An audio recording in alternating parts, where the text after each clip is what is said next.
اللہ اللہ اللہ اللہ اللہ اللہ اللہ اللہ۔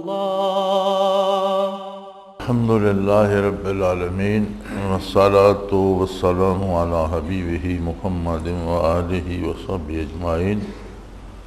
اعوذ باللہ من الشیطان الرجیم، بسم اللہ الرحمن الرحیم۔ وقولہ تعالی وللہ المثل الاعلیٰ، اور اللہ کے لیے تو بڑا اعلیٰ درجہ کے صفات ثابت ہیں۔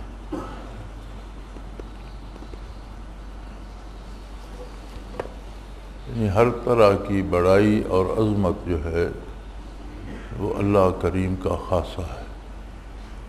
انسان کے پاس بڑے سے بڑے درجات آ جائیں، بڑے سے بڑا عہدہ آ جائے، بڑے سے بڑا مرتبہ آ جائے، دولت آ جائے، صحت ہو، جوانی ہو، طاقت ہو، کوئی چیز بھی ہو، تو در حقیقت وہ اللہ کی دی ہوئی ہے، اس کا اپنا کچھ نہیں ہے۔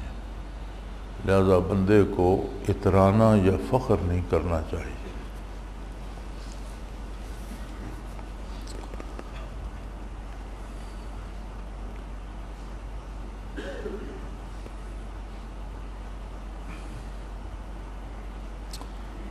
قولہ تعالی یخرج من بطونہا شراب مختلف الوانہ فیہا شفاء للناس، اس کے پیٹ میں سے پینے کی ایک چیز نکلتی ہے جس کی رنگتیں مختلف ہوتی ہیں اور اس میں لوگوں کے لیے شفا ہے۔ اس میں اشارہ ہے کہ حق تعالیٰ کبھی ظاہری حقیر شے میں بھی کوئی عزیز شے رکھ دیتا ہے، اس لیے صورت پر نظر نہ کرنا چاہیے، جیسا کہ حدیث میں ہے کہ بہت سے میلے کچیلے ایسے مقبول ہوتے ہیں کہ اگر اللہ کے بھروسے پر قسم کھا بیٹھے تو اللہ ان کی قسم پوری کر دیتا ہے۔ یہ شہد کی مکھی کے بارے میں ہے کہ ایک حقیر سی مکھی ہے، وہ مختلف پھولوں سے رس لیتی ہے اور اس کے پیٹ میں سے اللہ کریم شہد نکالتے ہیں جو لذیذ بھی ہوتا ہے، مختلف خوبصورت رنگوں میں ہوتا ہے اور اس میں ہر مرض کی شفا بھی موجود ہے۔ تو بظاہر ایک حقیر سی مکھی ہے، پھر اس کے پیٹ سے شہد نکلتا ہے، تو بظاہر بہت ایک گھٹیا سی چیز ہے، لیکن اللہ کریم نے اس میں شفا رکھ دی ہے، لذت رکھ دی ہے، خوبصورتی رکھ دی ہے۔ تو اس طرح سے بعض لوگ اہل اللہ میں بھی ایسے ہوتے ہیں کہ مادی طور پر غریب ہوتے ہیں، اچھا لباس نہیں پہن سکتے یا اچھی شان و شوکت سے نہیں رہ سکتے، مگر ان میں برکات اور فیوزات اللہ نے رکھ دیے ہوتے ہیں، لہذا اہل اللہ کسی صورت میں بھی ہوں ان کا احترام اور لحاظ ضروری ہے۔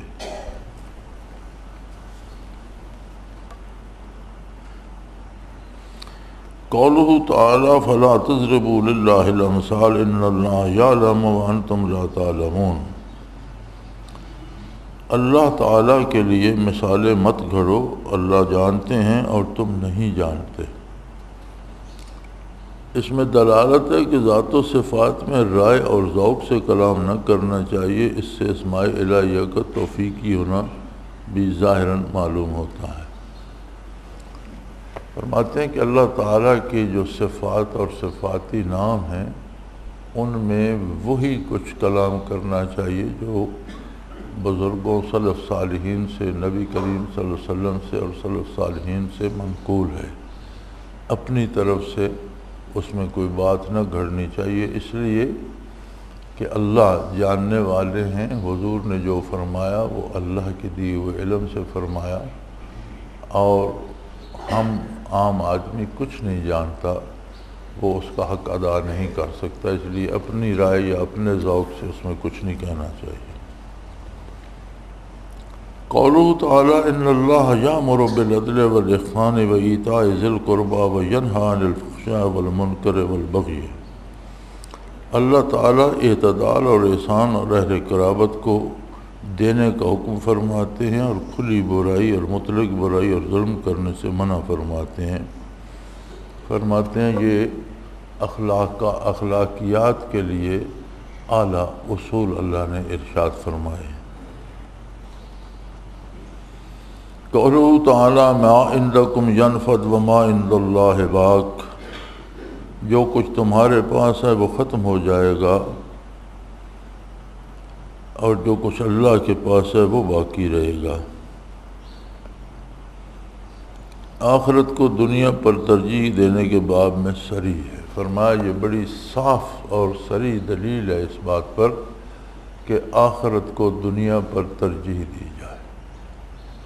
مثلا بعض اوقات کسی کو ناجائز پیسہ مل رہا ہے اور دنیاوی اعتبار سے تو اسے کروڑوں روپے مل رہے ہیں، لیکن وہ ناجائز رقم لینے سے اس کی آخرت تباہ ہونے کا خطرہ ہے، تو آخرت کو بچائے، کیونکہ دنیا نے بہرحال تباہ ہو جانا ہے، اس کے پاس رہنا نہیں ہے، اس لیے آخرت کا لحاظ رکھا جائے۔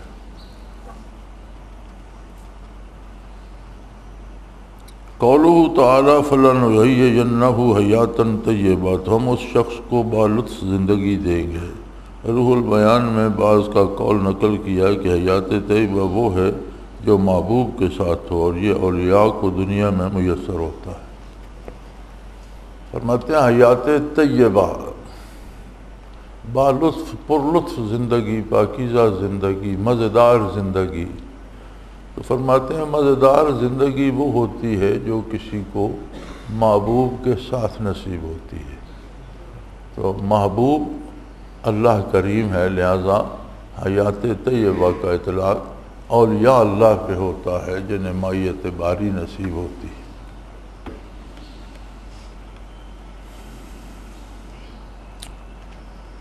قولہ تعالیٰ انہ لیس لہ سلطان الذین آمنوا، یقیناً اس کا قابو ان لوگوں پر نہیں چلتا جو ایمان رکھتے ہیں۔ اس سے ثابت ہوتا ہے کہ شیطان کا مومن پر ذرا بھی زور نہیں چلتا، یعنی جب مومن اس پر غالب ہو جاتا ہے، اور یہ امر مشاہدہ ہے۔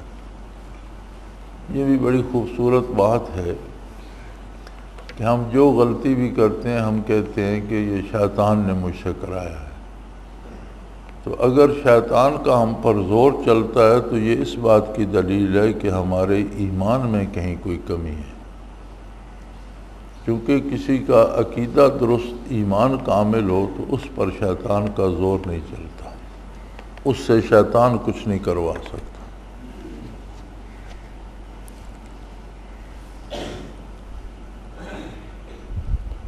قولہ تعالیٰ وَلَٰكِن مَّن شَرَحَ بِالْكُفْرِ صَدْرًا،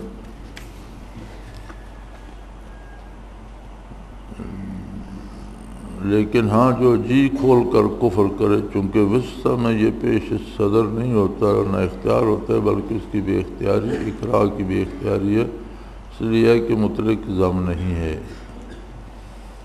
تو فرماتے ہیں کہ یہ ہے کہ جو وساوس آتے ہیں یہ چیزیں دو ہوتی ہیں، ایک ہوتا ہے وسوسے کا آنا، ایک ہوتا ہے وسوسے کا لانا از خود۔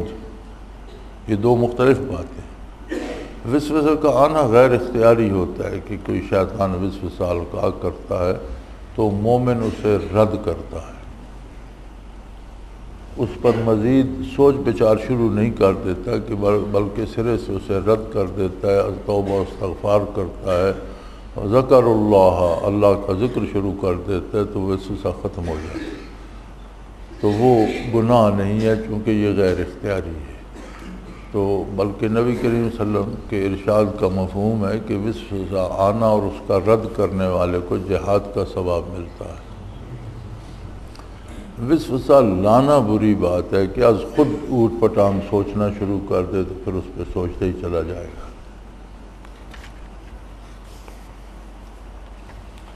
قولہ تعالی ذالک بان مستحب الحیات الدنیا علی الآخرہ، یہ اس سبب سے ہوگا کہ انہوں نے دنیا زندگی کو آخرت کے معاملہ میں عزیز رکھا۔ جب دنیا کے مذموم ہونے میں صریح ہے، اس میں وہ بھی ہے کہ جب وہ مذموم ہے جس میں دنیا کا اثر ہو آخرت پر، نہ کہ حب طبی اس پر ملامت نہیں۔ اس میں فرمایا مذمت کی گئی ہے ان دنیاوی نعمتوں کی جو ناجائز طریقے سے حاصل کی جاتی ہیں، کہ اس نے آخرت کو چھوڑ کر دنیا کو حاصل کیا۔ طبی طور پر حصول دنیا، چونکہ ہم دنیا میں رہتے ہیں، ہمیں کھانا بھی ہے، پہننا بھی ہے، ضروریات کے لیے دنیا حاصل کرنا، محنت کرنا، تجارت کرنا، سرمایہ کمانا، یہ منع نہیں ہے، جائز طریقے سے ہو تو۔ اور جب جائز طریقہ چھوڑ دیا جائے تو پھر اس کا مطلب ہے کہ اس نے آخرت چھوڑ دی، صرف دنیا کے لالچ میں لگا ہوا ہے، اس پر وعید ہے، یہ غلط بات ہے۔ قولہ تعالی فکفرت بانعم اللہ، سو انہوں نے اللہ کی نعمتوں کی بے قدری کی۔ اسی کے قریب بلا میں بہت سے مدعیان زہد مبتلا ہیں کہ حق تعالیٰ کی نعمتوں کو حقیر سمجھتے ہیں اور اپنے کو لذات کا تارک سمجھتے ہیں اور تارک ذات ہو جاتے ہیں۔ حق تعالیٰ کا یہ ارشاد نہیں دیکھی ما بکم من نعمت فمن اللہ فکلوا مما رزقکم اللہ۔ فرماتے ہیں صوفیوں کو یہ خیال رکھنا چاہیے کہ بعض لوگ یہ سمجھتے ہیں کہ اچھا کھانا یا اچھا پہننا یہ نیکی اور زہد اور تقوی کے خلاف ہے۔ فرمایا یہ اللہ کی نعمتوں کی بے قدری ہے، اگر اس نے جائز وسائل سے آپ کو دی ہیں تو ضرور استعمال کریں۔ یہ نیکی نہیں ہے کہ صاحب حیثیت ہوتے ہوئے پھٹے ہوئے کپڑے پہن کر چل پڑے۔ یا بڑی عجیب بات ہے، میرے پاس ایک ساتھی آئے، اچھے نیک آدمی تھے، ہمارے یہاں بچھال کالج میں پرنسپل تھے۔ اب وہ صبح بچھال سے نکلے تو زور کے وقت میرے پاس پہنچے، پیدل چلتے چلتے منارے پہنچے۔ زور قریب تھی یا زور سے پہلے مجھے یاد نہیں، بہت عرصے کی بات ہے۔ بہرحال کافی وقت لگا ان کا، اور پھر انہوں نے پیدل واپس جانا تھا۔ تو تبلیغی جماعت کے احباب میں سے تھے، تو مجھے تبلیغ کرنے آئے تھے، میں نے ان کی بڑی عزت کی، چائے پلائی۔ تو میں نے دوسرا پیالہ دیا تو کہنے لگے میں تو ایک ہی پیالی پیتا ہوں۔ میں نے کہا حضرت گھر سے ایک ہی پیتے ہوں گے، ہمارے ہاں سے 2 پی لیجئے، اس میں آپ کا تو کچھ نہیں جاتا، حلال مال ہے، محنت سے کماتے ہیں۔ تو جو انہوں نے کہنا تھا کہہ چکے، تو میں نے کہا آپ کچھ میری بھی سنیں گے یا جی آپ بھی فرمائیے۔ میں نے کہا مجھے 2 باتیں اچھی نہیں لگی۔ ایک تو آپ سرکاری ملازم ہیں، 35-40 ہزار مہینے کی تنخواہ لیتے ہیں، آپ نے اپنا کالج ٹائم چھوڑا جس کی تنخواہ آپ وصول کریں گے اور یہاں تک آئے۔ دوسرے اس زمانے میں وہاں سے 8 آنے کرایہ لگتا تھا، آج کل تو 20 روپے ہے۔ دوسرے آپ نے 1 روپیہ آنے جانے کا بچا اور 1 دن ضائع کر دیا۔ یعنی آپ اس میں رہے کہ میں پیدل جاؤں گا تو ہر قدم کا ثواب ہوگا، تو اللہ پاک کے ساتھ آپ حساب نہ کریں۔ اگر اس نے حساب شروع کر دیا تو کام بڑا الٹا ہو جائے گا۔ بخاری شریف میں ہے کہ بنی اسرائیل میں ایک شخص تھا، وہ جب بالغ ہوا، عاقل ہوا، تو اس نے دنیا چھوڑ دی اور سمندر میں چھوٹا سا ٹاپو تھا، جزیرہ تھا کوئی، اس پر چلا گیا۔ وہاں اس نے 400 سال گزارے۔ اللہ نے اسے اتنی زندگی دی تھی، اور قدرت نے ایسا نظام کر دیا کہ وہ اللہ اللہ ہی کرتا رہتا تھا۔ میٹھے پانی کا چشمہ جاری کر دیا اور اس پر مختلف پھل اگا دیے، ایسے عجیب و غریب درخت اگا دیے کہ ایک سے پھل ختم ہوتا دوسرے پر شروع ہو جاتا، سارے سال اسے کھانے کو پھل بھی ملتے رہتے اور پینے کو ٹھنڈا پانی بھی۔ تو 400 سال وہ عبادت کرتا رہا، سوائے عبادت کے کچھ بھی نہیں، نہ کوئی بندہ وہاں گیا، نہ وہ کسی سے ملا، نہ کسی کو دیکھا۔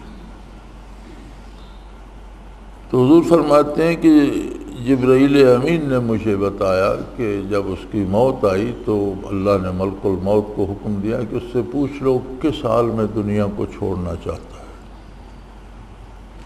تو اس نے عرض کی بار الہ میں جب سجدے میں جاؤں، میری زبان پر سبحان ربی الاعلیٰ ہو، ہاتھ پاؤں گھٹنے ماتھا پیشانی زمین پر ہو، اور میں تیری بارگاہ میں سجدہ ریز ہوں تو فرشتہ روح قبض کر لے اور میدان حشر میں اسی طرح اٹھوں۔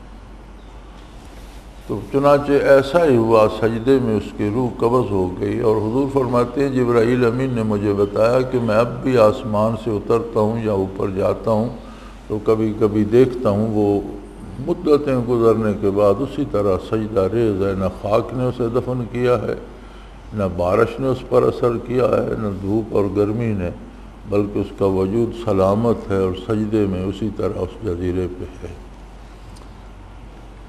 پھر حدیث شریف کا مفہوم ہے کہ جبرائیل نے عرض کی یا رسول اللہ اس کے بارے عجیب بات آپ کو عرض کروں؟ فرمایا ضرور بتاؤ۔ فرمایا کہ جب میدان حشر ہوگا اور یہ شخص پیش ہوگا تو ارشاد ہوگا اذهبوا بعبدی الی جنتی برحمتی، میرے بندے کو میری رحمت سے جنت میں لے جاؤ۔ اس پر وہ عرض کرے گا کہ بار الہ تیری رحمت کا تو انکار نہیں، لیکن میری مزدوری بھی کچھ ہوگی، آخر میں نے بھی، آپ نے مجھے 400 سال سے زیادہ عمر دی، میں نے ساری عمر صرف آپ کا نام لینے میں اور سجدے کرنے میں گزار دی، تو کچھ تو اس کا بھی معاوضہ ہوگا، یا صرف رحمت کے سارے جنت میں جانا ہے؟ تو ارشاد ہوگا کہ میری نعمتوں کے مقابلے میں اس کی عبادت کو تولو۔ تو ایک آنکھ جو اس نے 400 سال نگاہ استعمال کی تھی اس کا وزن ایک پلڑے میں، اور 400 سالہ سجدوں کا وزن اور ذکر کا وزن دوسرے پلڑے میں ہوگا، تو وہ کم پڑ جائے گا۔ تو ارشاد ہوگا اذهبوا بعبدی الی ناری بعدلی، میرے عدل اور انصاف کے تقاضا یہ ہے کہ اس کو جہنم میں پھینک دو جب تک ساری نعمتوں کا معاوضہ پورا نہیں ہوتا۔ تو اس وقت وہ پکارے گا کہ یا اللہ مجھ سے غلطی ہو گئی، مجھے معاف کر۔ تو ارشاد ہوگا کہ اگر غلطی کا اعتراف کرتا ہے اور اسے اندازہ ہو گیا ہے کہ اس کی عبادت کی کوئی حیثیت نہیں ہے میری نعمتوں کے مقابلے میں، تو اسے جنت میں بھیج دو۔ تو یعنی بندہ حساب کر کے اس بارگاہ میں جیت نہیں سکتا۔ یا ایھا الناس اعبدوا ربکم الذی خلقکم والذین من قبلکم لعلکم تتقون۔ یا ایھا الناس اعبدوا ربکم، اے لوگو اس پروردگار کی عبادت کرو جس نے تمہیں پیدا کیا، نابود سے بود کیا، نیست سے ہست کیا، پھر تمہیں کتنی خوبیاں، کتنی خصوصیات، کتنی سہولتیں، کتنی نعمتیں عطا کی۔ تو انسان عبادات کی اجرت اتنی وصول کر چکا ہے کہ ساری زندگی صرف عبادت ہی کرتا رہے تو کسی ایک نعمت کا شکر ادا نہیں ہو سکتا۔ تو یہ اس لیے پیدل چل پڑنا وقت کی ناقدری ہے۔ میں نے دیکھا ہے اکثر تبلیغی احباب کو، بیچارے خلوص سے چلتے ہیں، اچھا سمجھ کر چلتے ہیں، گھر سے وقت لے کے آتے ہیں، کام چھوڑ کے آتے ہیں، اچھا کام ہے، تبلیغ کرتے ہیں، لیکن یہ ان بزرگوں کو جو ان کی رہنمائی کرتے ہیں انہیں سوچنا چاہیے کہ اس گاؤں سے اس گاؤں جانے کے لیے اگر وہ سواری لے لیں تو وہ وقت جو راستے میں خرچ ہونا ہے وہ وقت بچ جائے گا، وہاں جا کر اپنا تبلیغ کا کام کر لیں۔ تو بجائے اس کے کہ وہ قدموں کا حساب اللہ کے ذمہ کرتے رہیں، اور اگر اللہ نے اپنی نعمتوں کا حساب کا دفتر کھول دیا تو پھر کیا ہوگا؟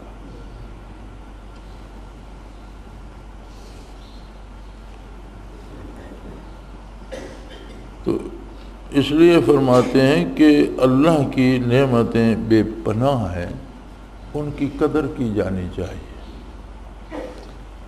یہ دو چیزیں ہمارے ہاں بڑی عام ہیں، ایک محتاج ہوتے ہوئے، ضرورت مند ہوتے ہوئے رخصت پر عمل نہیں کریں گے، بیمار ہیں تیمم نہیں کریں گے۔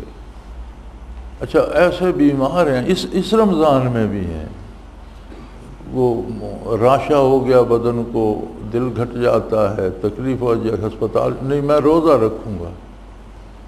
جب اللہ نے تمہاری عمر یہ ہے کہ تم پیر فرتوت ہو، پیر فرتوت کیسے ہیں؟ ایسا بوڑھا جس کے واپس طاقتور ہونے کی امید نہ رہے،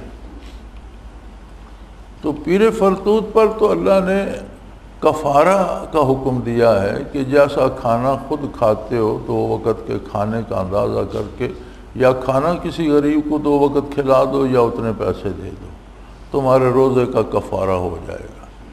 تو پھر تم ضد سے روزہ رکھ کے پھر شام کو ہسپتال پہنچے ہو کہ یہ عصر کے وقت توڑنا پڑے گا، تو یہ کون سی نیکی ہے؟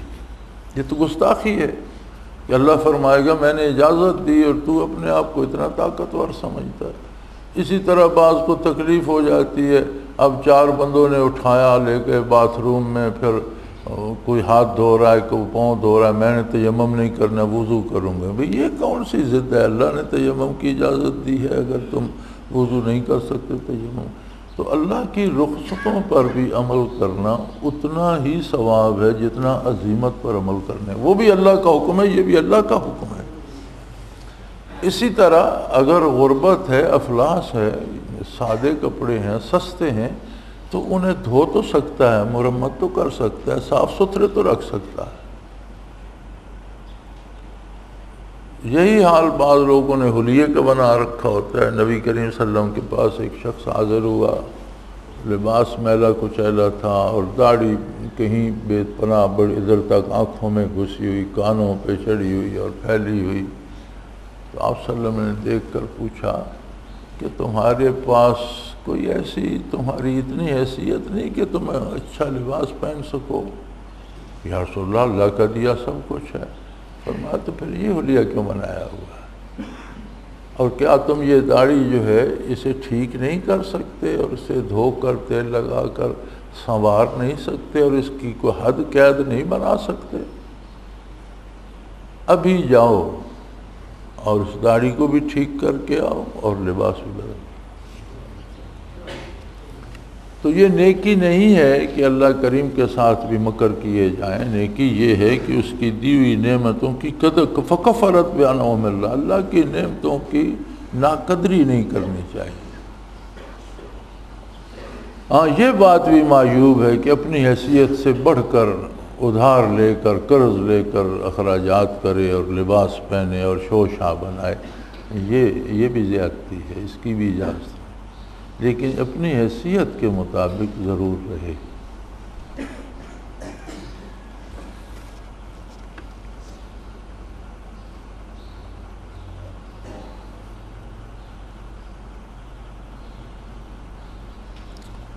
وَلَا تَقُولُوا لِمَا تَصِفُ أَلْسِنَتُكُمُ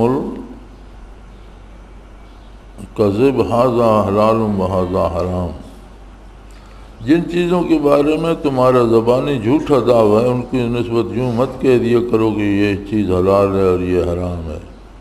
اس میں معلوم ہے کہ طریقت کے احکام شریعت کے مبائن نہیں کہ یہاں کا حلال و حرام وہاں کے بالعکس ہے۔ فرماتے ہیں ارشاد باری ہے کہ خواہ مخواہ جھوٹ بول کر حلال حرام، یعنی جن چیزوں کو اللہ نے حلال کیا ان کو حرام نہ کرو، جن کو اللہ نے حرام کیا ان کو حلال نہ کہو۔ فرماتے ہیں یہ جو صوفی کہتے ہیں کہ شریعت اور ہے اور طریقت اور ہے، یہ کوئی بات نہیں۔ طریقت شریعت پر خلوص سے عمل کرنے کا نام ہے۔ حلال و حرام وہی ہیں جو ظاہری شریعت میں ہیں، صوفی کے لیے بھی اور دوسرے کے لیے۔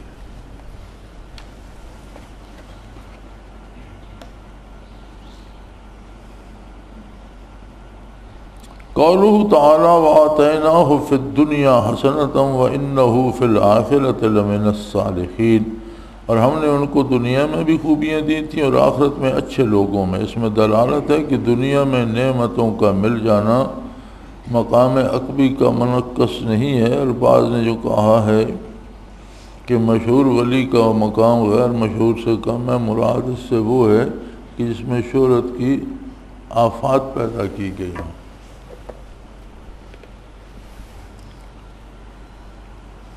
کہ اللہ اپنے بندوں کو دنیا میں بھی آسانیاں، عزت، شہرت، آرام دیتا ہے، اور آخرت میں بھی وہ نیکوکار لوگوں میں سے ہوں گے۔ تو فرماتے ہیں دنیا کی نعمتوں کا حلال اور جائز طریقے سے ملنا یہ منازل سلوک کے منافی نہیں ہے، اور نہ اخروی مقامات کے منافی ہے، یہ اللہ کا انعام ہے۔ ایک قول ہے صوفیاء کا کہ جو صوفی یا اولیاء اللہ مشہور ہو جاتے ہیں ان کا مرتبہ ان سے کم ہے جو مشہور نہیں ہوتے اور غیر معروف زندگی گزار دیتے ہیں۔ تو فرمایا یہ اخروی اجر کے اعتبار سے نہیں کہا گیا، بلکہ یہ اس لیے کہا گیا کہ جو مشہور ہو جاتے ہیں ان کے منازل کم نہیں ہوتے، ان پر مصیبتیں زیادہ آتی ہیں، مقابلے میں زیادہ منکرین اور معاندین پیدا ہو جاتے ہیں اور ان پر تکلیفیں زیادہ آتی ہیں بنسبت ان کے کہ جو مشہور نہیں ہوتے، ان پر کم تنقید ہوتی ہے، کم لوگ ان کے مقابلے میں کھڑے ہوتے ہیں۔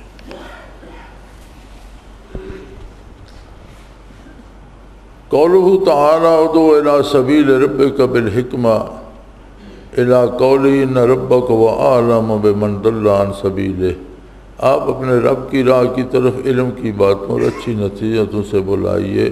الی قولہ تعالی، آپ کا رب خوب جانتا ہے اس شخص کو جو اس کے راستہ سے گم ہوا۔ اس میں اہل اللہ کے طریقے دعوت کی تفصیل ہے کہ تبلیغ بصد اصرار کی ضرورت نہیں، اور یہی مذاق اہل طریق کا ہے۔ فرمایا اس میں اس بات پر دلیل ہے کہ تبلیغ کے لیے کسی کو چمٹ نہیں جانا چاہیے، ضد نہیں کرنی چاہیے، اگلے کو تنگ نہیں کرنا چاہیے، اللہ اور اللہ کے رسول کی بات احسن اور اچھے طریقے سے پہنچا دینی چاہیے اور بات ختم ہو گئی۔ آگے اللہ کا بندے کا معاملہ ہے، جسے ہدایت نصیب ہوگی وہ اسے ہدایت دے گا، جس کے نصیب میں نہیں ہے اس کے نصیب میں نہیں۔ قولہ تعالی وَلَئِن صَبَرْتُمْ لَهُوَ خَيْرٌ لِلصَّابِرِينَ، اگر صبر کرو تو صبر کرنے والوں کے حق میں اچھی بات ہے۔ صبر کا خصال اہل اللہ سے ہونا ظاہر ہے کہ فرمایا اہل اللہ میں صبر کا مادہ زیادہ ہوتا ہے، بہت سی چیزیں برداشت کر جاتے ہیں۔ قولہ تعالی وَاصْبِرْ وَمَا صَبْرُكَ إِلَّا بِاللَّهِ، آپ صبر کیجئے، آپ کا صبر کرنا خاص اللہ ہی کی توفیق سے۔ صبر کے بہت سے مرابطے ہیں، صبر للہ، صبر فی اللہ، صبر مع اللہ، صبر عن اللہ، صبر باللہ، ان سب کی حقیقت اصل رسالہ عربی یہ صبر باللہ سب سے اکمل ہے، اس لیے وسلم کے لیے ثابت کیا گیا۔ وما صبرک الا باللہ، تو فرمایا صبر کے سب سے بہت سے درجے ہیں، جن میں سب سے اعلیٰ درجہ ہے صبر باللہ، اللہ کے ساتھ صبر کرنا۔ اس لیے صبر کرنا کہ خیر ہے میرا اللہ میرے ساتھ ہے، تو اگر یہ نقصان ہو گیا یا یہ لوگ مخالف ہو گئے یا یہ تکلیف آ گئی کوئی حرج نہیں۔ فرمایا یہ سب سے اعلیٰ درجہ، اس لیے یہ حضور اکرم صلی اللہ علیہ وسلم کے لیے ثابت کیا گیا قرآن کریم میں۔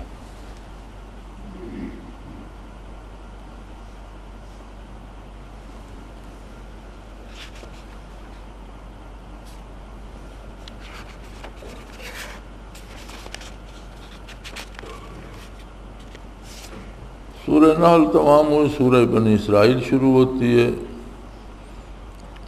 15واں پارہ ہے۔ سبحان الذی اسریٰ بعبدہ، پاک ذات ہے جس نے اپنے بندہ کو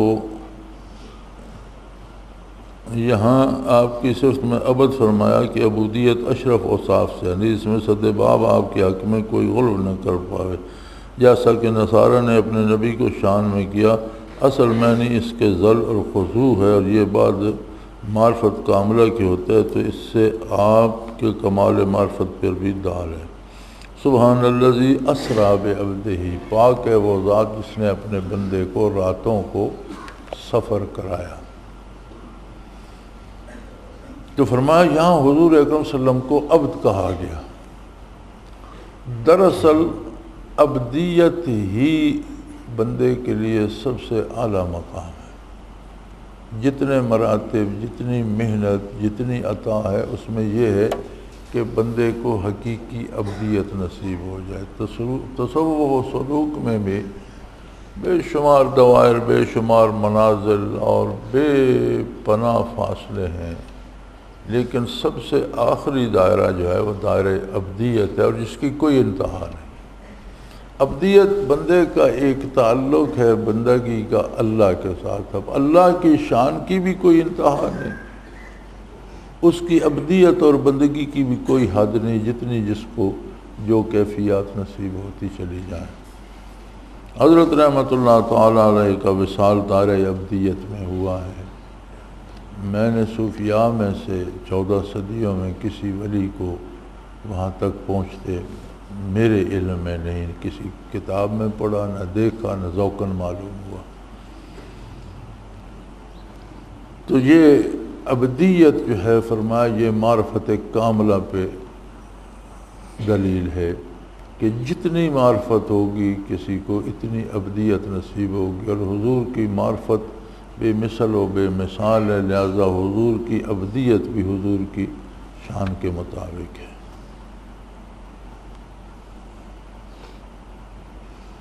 ایک بڑی عجیب بات ہے، اب اسرا کہتے ہیں رات کے سفر کو،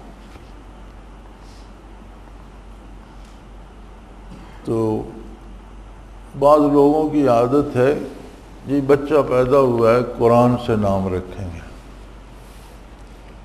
تو بعض ایسے نام ہیں جن کی کوئی تک نہیں بنتی۔ اب یہی اسرا کسی نے بیٹی کا نام رکھا ہوا ہے، اب اسرا رات کا سفر ہے، تو کیا وہ چاہتا ہے کہ اس کی بیٹی رات کو اٹھ کے چلی جائے؟ جی یہ قرآن سے لیا ہے۔ قرآن میں تو شیطان بھی ہے، قرآن میں تو کتے کا ذکر بھی ہے، قرآن میں تو خنزیر بھی ہے، قرآن میں تو فرعون کا بھی ذکر ہے، حامان بھی ہے قرآن میں، پھر قرآن سے یہ لے لو گے۔ ایک بندے نے اپنے بیٹے کا نام آل رکھ دیا، میں نے کہا یہ کیوں رکھا؟ جی یہ قرآن سے رکھا ہے میں نے، قرآن تو کہتا ہے اِنَّ فِرْعَوْنَ لَعَالٍ فِي الْأَرْضِ، فرعون زمین میں آل تھا، بہت متکبر تھا، تو ہم نے اچھی قرآن سے فعال نکالی کہ جو صفت فرعون کی ہے وہ بیٹے کا نام رکھ دیا۔ تو قرآن کریم سے نام ضرور رکھو، لیکن ذرا اتنا کر لو کہ اس آیت کریمہ کو پڑھ لو، اس کا ترجمہ پڑھ لو، اس کی تفسیر دیکھ لو کہ اس سے مراد کیا ہے۔ تو قرآن کو بچوں کے نام رکھنے کی کتاب نہیں ہے، ویسے قرآن اللہ کے احکام فرامین ہیں اور سمجھنے اور عمل کرنے کی چیز ہے، لیکن اگر کوئی برکت کے لیے قرآن سے نام لیتا ہے، جیسے عالیہ، اب آل ہی کی مؤنث ہے، بے شمار بچیوں کے نام عالیہ ہیں، جی قرآن کا نام ہے، بھئی آل تو متکبر ہوتا ہے، عالیہ تکبر کرنے والی عورت، یہ کون سا نام؟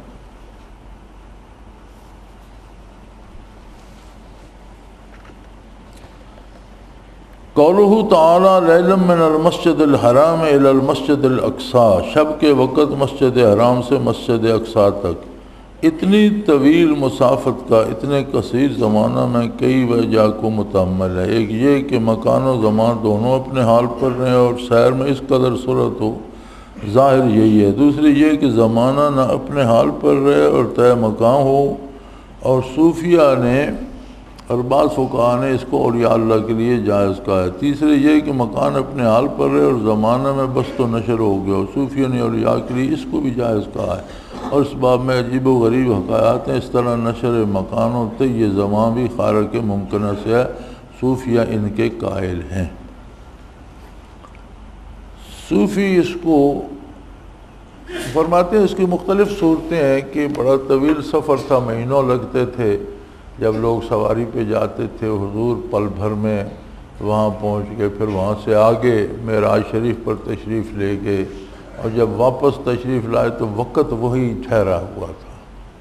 تو فرماتے تھے یہ اللہ قادر ہے کہ زمانے کو وہیں روک دے اور بندے کو لے جائے، یا زمانے میں اتنی وسعت دے دے کہ کسی کو وہ فرق ہی محسوس ہو، جس طرح چاہے وہ کرے۔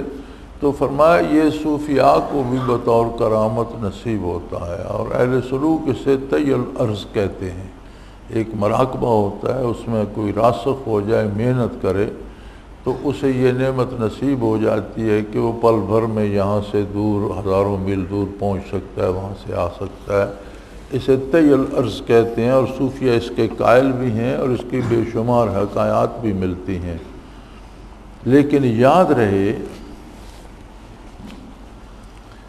کہ بعض جو بلکہ خواص، بعض نہیں کہنا چاہیے، خواص ان چیزوں کی طرف توجہ نہیں دیتے، اس لیے کہ طی الارض کا کمال حاصل ہو جائے تو اس میں کوئی قرب الہی کی دلیل تو نہیں ہے، یا خواص مشاہدے اور کشف کے لیے بھی محنت نہیں کرتے، محنت کرتے ہیں منازل کے لیے، چونکہ منازل دلیل رضائے حق ہیں۔ جس طرح جنت کے لیے محنت کرنے کا حکم ہے، تو جنت اللہ تو نہیں، جنت تو غیر اللہ ہے، لیکن اللہ کی رضا کی دلیل ہے، اس لیے حصول جنت کے لیے محنت کرنی چاہیے کہ وہ اللہ کی رضامندی کی دلیل ہے، وہ غیر اللہ کے لیے محنت نہیں ہے، اللہ کی رضا کے لیے۔ اسی طرح یہ مراقبات و مناظر جو ہیں یہ رضا باری کی دلیل ہیں، ان کے لیے محنت کرنا تو بہت اچھی بات ہے۔ ویسے مشقت محنت کرنا کرامات کے لیے، مشاہدات کے لیے، تو خواص کو تو یہ پسند نہیں ہوتا، تو عموماً بعض اولیاء اللہ اس میں محنت کرتے ہیں اور اس چیز کو پا بھی لیتے ہیں کہ پلک جھپکنے میں ہزاروں میل دور موجود ہوتے ہیں، واپس بھی آ سکتے ہیں، ایسا ہونا ممکن ہے، اور صوفیاء اس کے قائل ہیں۔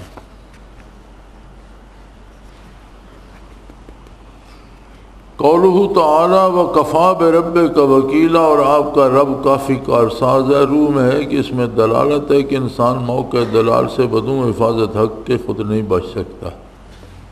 فرماتے ہیں اللہ تیرا محافظ کافی ہے، فرماتے ہیں اس میں یہ دلالت ہے کہ گناہ سے بچانا اللہ کا کام ہے، بندہ از خود نہیں بچ سکتا، لہذا بندے کو اللہ سے بنا کے رکھنی چاہیے، ہمہ وقت خود کو محتاج سمجھنا چاہیے، اپنے کو بندہ سمجھنا چاہیے، حق تعالیٰ کو مالک سمجھنا چاہیے، اپنی خوبیوں پہ فخر نہیں کرنا چاہیے، اور اگر گناہ سے بچتا ہے تو اللہ کا احسان مانے کہ وہی مجھ کو بچا رہا ہے۔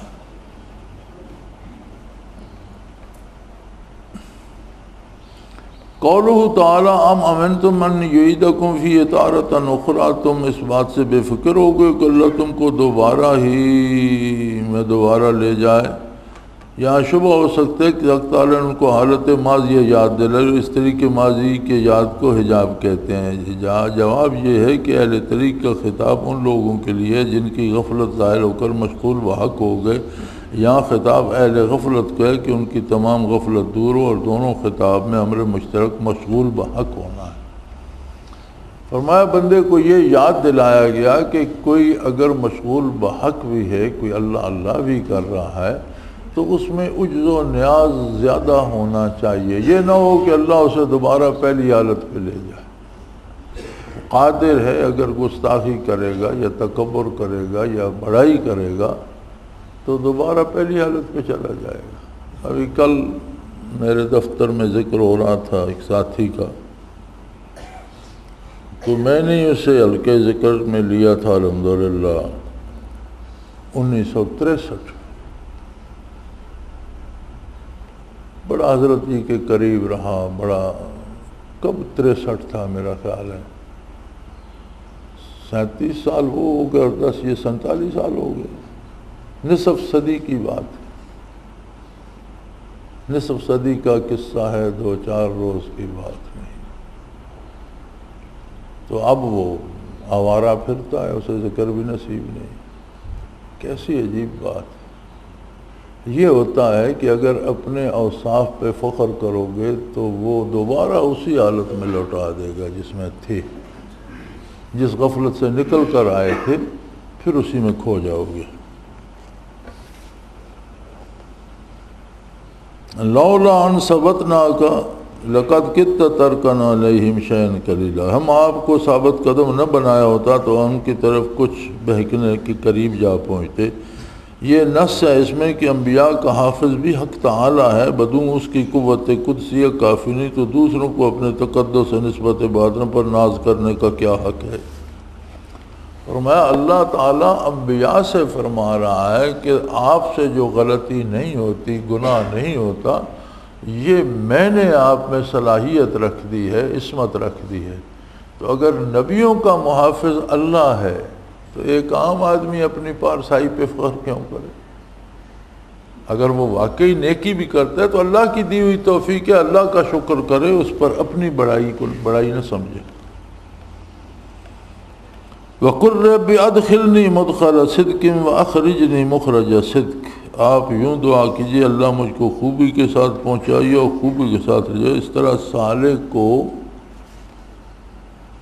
تقلب حالات میں ہر وقت اس دعا کی حاجت ہے، اس کو کچھ خبر نہیں کہ کون سی حالت نافع ہے کون سی مضر۔ کہ صوفی پر بھی کیفیات بدلتی رہتی ہیں، قبض و بسط آتا رہتا ہے، کبھی مشاہدات کا دروازہ کھل جاتا ہے، کبھی کچھ سمجھ نہیں آتی، کبھی روح منازل طے کرنے لگتی ہے، کبھی اپنی جگہ سے ہل نہیں سکتی۔ تو اس کو یہ بات یاد رکھنی چاہیے کہ اے اللہ جہاں تک لے جانا ہے تو ہی مجھے لے جا سکتا ہے، مجھے سلامتی سے لے جا، اور جتنا سفر کرانا ہے تو ہی کرا سکتا ہے۔ تو فرمایا اس سلوک میں یہ بات بنیاد ہے کہ اللہ تعالیٰ کی رحمت کا طالب رہے۔ قولہ تعالیٰ وَقُلْ جَاءَ الْحَقُّ وَزَهَقَ الْبَاطِلُ إِنَّ الْبَاطِلَ كَانَ زَهُوقًا، کہہ دیجئے کہ حق آیا اور باطل گیا گزرا ہوا، واقعی باطل چیز تو یوں ہی آتی جاتی رہتی ہے۔ اخیر کا جملہ موقع تعلیل میں وارد ہونا اس پر دال ہے کہ ہر آیت ہر حق اور باطل کو عام ہے، اس میں باطنی نور و ظلمت بھی داخل ہو گئے، حب اللہ و حب خلق بھی آ گئے۔ فرمایا اللہ کی محبت حق ہے، دنیا کی محبت باطل ہے۔ تو صوفی کے لیے یہ بڑی دلیل ہے کہ جب اللہ کی محبت آتی ہے تو دنیا کی محبت کم ہوتی ہے۔ جتنی اللہ کی محبت زیادہ، دو محبتیں تو وہ یک وقت جمع نہیں ہوتی، جتنی یہ غالب ہوتی ہے اتنی وہ کم ہوتی ہے۔ اس کی ضرورتیں ختم نہیں ہوتی، وہ ضرورت مند رہتا ہے، دنیا کماتا ہے، لیکن اگر دنیا سے محبت کرے تو پھر تو حلال حرام جائز ناجائز سب سمیٹتا رہے۔ دنیا سے محبت نہیں ہوتی اس لیے حلال لیتا ہے، حرام کو چھوڑ دے، تو اسے محض دنیا جمع نہیں کرنی، اس نے اپنی حاجات پوری کرنی ہے۔ قولہ تعالی وَنُنَزِّلُ مِنَ الْقُرْآنِ مَا هُوَ شِفَاءٌ وَرَحْمَةٌ لِّلْمُؤْمِنِينَ، ہم نے قرآن ایسی چیزیں نازل کرتے ہیں جو ایمان والوں کے لیے حق اور شفا و رحمت ہے۔ شفا اشارہ ہے تخلیہ کی طرف، اور رحمت اشارہ ہے تحلیہ کی طرف۔ فرماتے ہیں شفا اشارہ ہے کہ مخلوق سے بے نیاز، تخلیہ ہوتا ہے مخلوق سے بے نیاز ہو جائے۔ تخلیہ صرف یہ نہیں کہ بندہ کوئی نہ ہو، کمرہ خالی ہو تو اس میں بیٹھو، بظاہر تو تخلیہ جو ہے ترجمہ یہ ہے، لیکن تخلیہ صوفی کا یہ ہوتا ہے کہ مخلوق میں بھی ہو تو اکیلا ہی ہو اور اللہ کے ساتھ ہو، مخلوق کی پرواہ نہ ہو۔ تو فرماتے ہیں یہ باطل کے جانے سے مراد یہ ہے کہ وہ اللہ کے ساتھ ہو جائے، اسے تخلیہ نصیب ہے، اور تحلیہ یہ ہے کہ اللہ کا ساتھ نصیب ہو جائے، اور یہ حق کے آنے کی طرف اشارہ ہے۔ اور یہ کثرت میں وحدت اور وحدت میں کثرت، اسی کو کہتے ہیں نا کہ بے شمار مخلوق ہے لیکن وہ اکیلا ہے۔ اور بعض لوگ ایسے ہوتے ہیں کہ اکیلے بھی ہوتے ہیں تو دنیا کے بکھیڑے سوچ رہے ہوتے ہیں، وہ وحدت میں بھی ان کے ساتھ کثرت ہوتی ہے۔ اور بعض لوگ وہ ہوتے ہیں جو کثرت میں ہوتے ہیں، بے شمار مخلوق ہوتی ہے لیکن وہ اللہ کو یاد کر رہے ہوتے ہیں، وہ اکیلے ہی ہوتے ہیں۔ تو فرمایا صوفی کو یہ لحاظ رکھنا چاہیے کہ یہ دو نعمتیں اسے نصیب ہوں، ایک ہر حال میں اللہ کی یاد ہو، مصروف ہے، کام کر رہا ہے، ہتھ کار والدل یار وال، کام کر رہا ہے، اللہ اللہ کر رہا ہے، لوگوں میں بیٹھے متوجہ اللہ، یہ تخلیہ ہوتا ہے۔ اور دوسرا تحلیہ وصول الہی، کہ کبھی غفلت نہ آئے، اور غفلت آئے تو جیسے یاد آئے فوراً توبہ کرے، رجوع اللہ کرے، اور پھر سے اپنا ذکر شروع کر دے۔ وَيَسْأَلُونَكَ عَنِ الرُّوحِ قُلِ الرُّوحُ مِنْ أَمْرِ رَبِّي وَمَا أُوتِيتُم مِّنَ الْعِلْمِ إِلَّا قَلِيلًا، یہ لوگ آپ سے روح کے بارے پوچھتے ہیں، آپ فرما دیجئے روح میرے رب کے حکم سے بنی ہے، تم کو بہت تھوڑے میں۔ اس میں دلالت ہے کہ اسرار غیر ضروریہ کا تحفظ مذموم ہے، یعنی اس میں یہ دلیل ہے کہ جو بھید آپ کے ضروری آپ کے لیے نہیں ہے اس کے تجسس میں نہیں پڑھنا چاہیے، وہ چیزیں پوچھو جن پر آپ نے عمل کرنا، تو غیر ضروری امور میں بحث نہیں کرنی چاہیے۔ قولوا تعالیٰ وَإِنْ شِئْنَا لَنَذْهَبَنَّ بِالَّذِي أَوْحَيْنَا إِلَيْكَ، ہم چاہیں تو جس قدر آپ پر وحی بھیجیے سب سلب کر لیں۔ اس طرح اہل نسبت کو سبب نسبت سے ڈرتے رہنا چاہیے کہ حضور صلی اللہ علیہ وسلم سے زیادہ کون ہے، جب آپ سے یہ خطاب ہے تو دوسرے کس حساب میں؟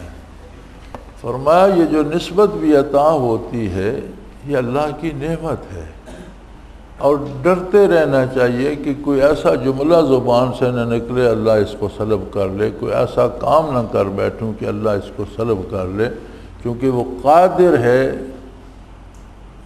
گستاخی، کوتاہی، غلطی پر ساری نعمت سلب بھی ہو سکتی ہے، اس لیے اس سے ڈرتے رہنا۔ جیسا ابھی میں نے ایک ساتھی کا ذکر کیا تو یہی ہوتا ہے کہ وہ نعمتیں سلب ہو جاتی ہیں۔ قولو تعالیٰ قل سبحان ربی حل کنت الا بشر رسولا، فرما دیجئے سبحان اللہ، میں بجز اس کے کہ آدمی ہوں، پیغمبر ہوں، اور کیا ہوں۔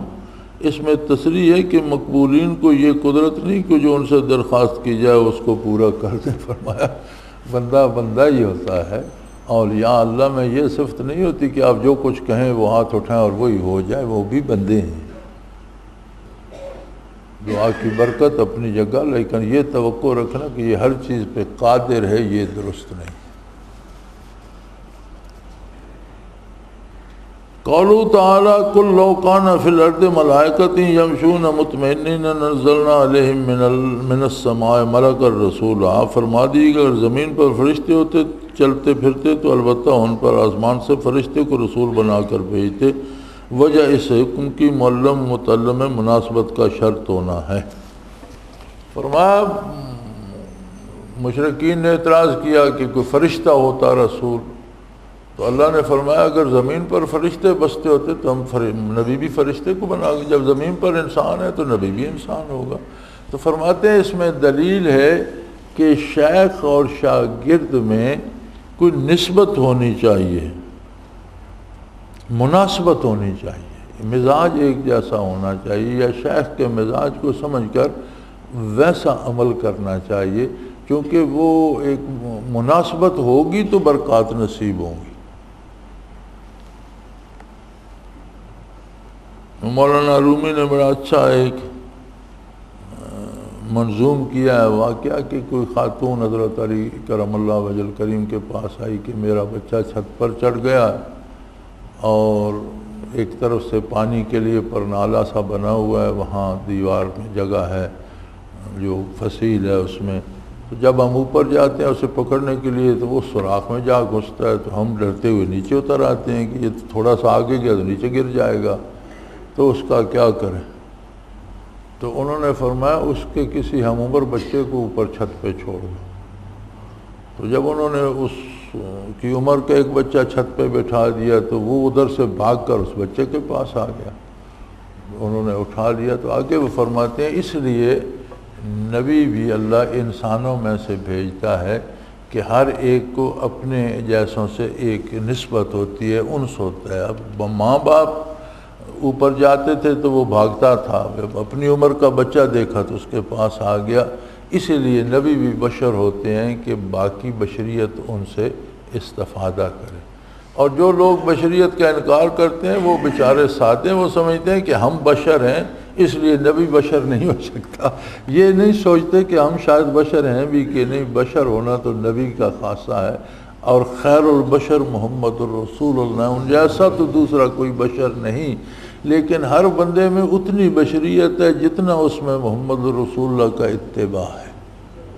اور اگر کوئی آپ پر ایمان ہی نہیں رکھتا تو اولئک کالانعام، وہ جانور ہے، درندہ ہے، بشر نہیں ہے، انسان۔ قولو تعالیٰ کلما خبت زدناہم سعیرا، جب وہ ذرا دھیمی ہونے لگی ہم ان کے لیے اور زیادہ بھڑکا دیں گے۔ اس میں اس قول جو بعض کی طرح منسوب ہے کہ مدت طویلہ کے بعد عذاب نار منقطع ہو جائے گا۔ ہاں فرمایا یہ جو بعض لوگوں کا خیال ہے کہ ایک عرصے کے بعد دوزخ کا عذاب ختم کر دیا جائے گا، فرمایا اس آیت میں اس کا رد ہے کہ جب وہ دھیمی ہونے لگی ہم اور بھڑکا دیں گے۔ تو یہ کون ہے جو کہتے ہیں کہ دوزخ ختم ہو جائے گی؟ میں نے اگلے دن آپ کو ایک ساتھی کا قصہ سنایا بھی۔ قولو تعالیٰ قل لو انتم تملکون خزائن رحمت ربی اذا لامسکتم خشیۃ الانفاق، آپ فرما دیجئے کہ تم لوگوں کے پاس رب کی رحمت کے خزانے بھی ہوتے تو تم خرچ کرنے کے اندیشہ سے ضرور ہاتھ روک لیتے۔ اشارہ ہے اس شخص کی مذمت کی طرف جو طریق کو طالبین سے چھپاتے ہیں۔ فرمایا جو صوفی خود تو صاحب نسبت ہوتے ہیں، کسی دوسرے کو نہیں بتاتے اور چھپاتے ہیں، ان کا رد کیا گیا ہے کہ اللہ کی رحمت کو بانٹنا چاہیے، چھپانا نہیں۔ تمہارے باپ کی نہیں ہے کہ چھپا کر بیٹھ گئے ہو، ہر مومن کا حصہ ہے، اور وہی لوگ بھلے ہیں جو اس نعمت کو تقسیم کرتے ہیں، اور یہ ساری عمر چھپائے رکھتے ہیں، خود لے کے چلے جاتے ہیں، وہ زیادتی کرتے ہیں۔ یہ ان کے ذاتی جاگیر نہیں تھی، اللہ کا انعام تھا اور سب مومنین کے لیے تھا۔ قولوا تعالیٰ وَإِنِّي لَأَظُنُّكَ يَا فِرْعَوْنَ مَصْبُورًا، میرے خیال میں ضرور تیری کم بختی کے دن آ گئے ہیں۔ اس میں دلالت ہے کہ جواب ترکی بترکی دینا جب کہ تسمع و رعایت میں کوئی مصلحت نہ ہو، کمال اخلاق کے منافی نہیں۔ فرمایا باطل کے مقابلے میں ڈٹ کر جواب دینا یہ اخلاق کے منافی نہیں ہے، جیسا موسیٰ علیہ السلام نے فرعون کو کہا کہ تیری باتوں سے لگتا ہے کہ تیری بدبختی کے دن آ گئے ہیں اور تو بات سمجھ نہیں رہا۔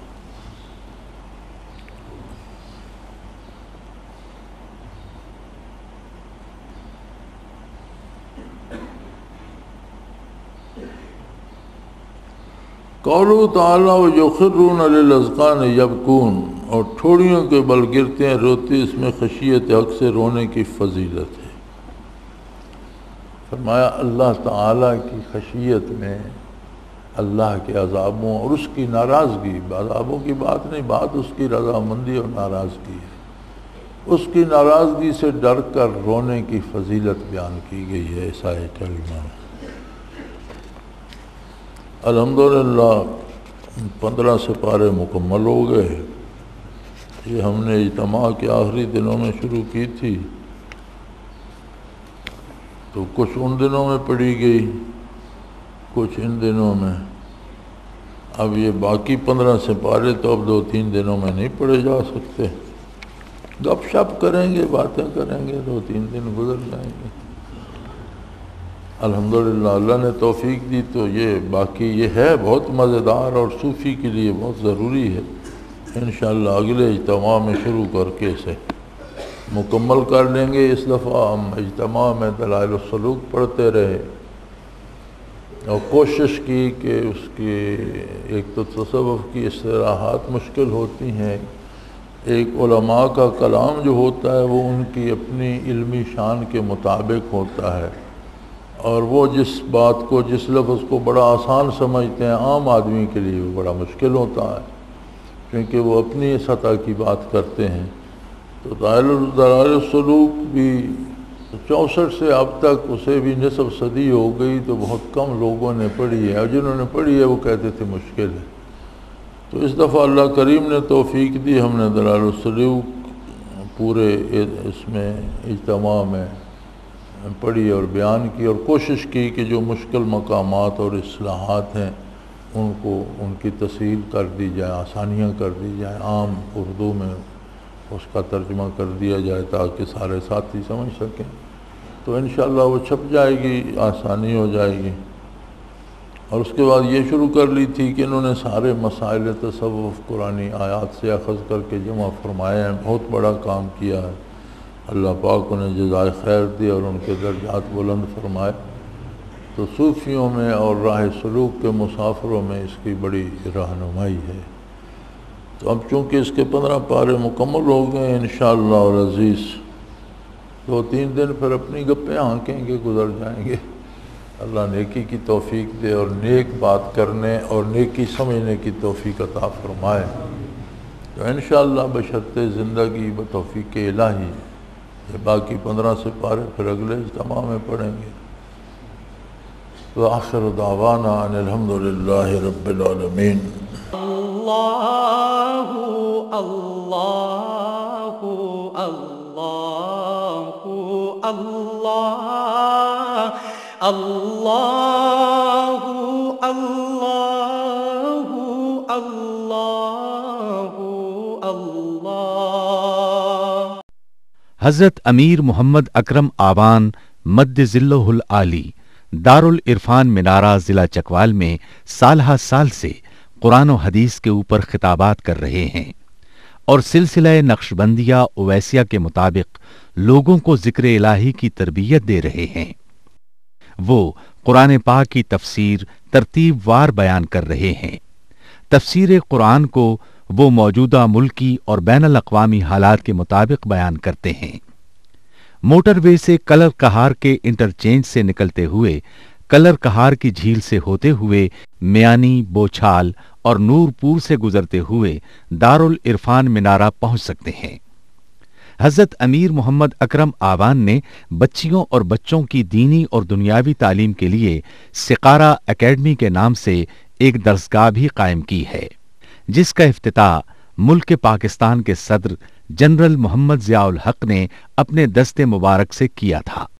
وہ تمام احباب جو اسلام کی طلب رکھتے ہیں ان سے گزارش ہے کہ دارالعرفان منارہ ضلع چکوال میں امیر محمد اکرم آوان صاحب کے خطابات سے مستفید ہوں۔ وہ ہر جمعے کو نماز سے پہلے بیان فرماتے ہیں۔ ہر ماہ کی پہلی اتوار کو ماہانہ اجتماع ہوتا ہے جس میں آپ خصوصی خطاب فرماتے ہیں اور پاکستان کے چاروں صوبوں سے احباب اس اجتماع میں شرکت کرتے ہیں۔ اس کے علاوہ یہاں سال میں 2 مرکزی اجتماعات بھی ہوتے ہیں، ایک رمضان المبارک میں اعتکاف کا اجتماع اور دوسرا جولائی اور اگست میں 40 دن کا اجتماع ہوتا ہے جس میں روحانی تربیت کی جاتی ہے۔ اپنا خون سیماب دے کر اتنا ہم کر جائیں گے، نام آقا کا چمن میں پھر رقم کر جائیں گے۔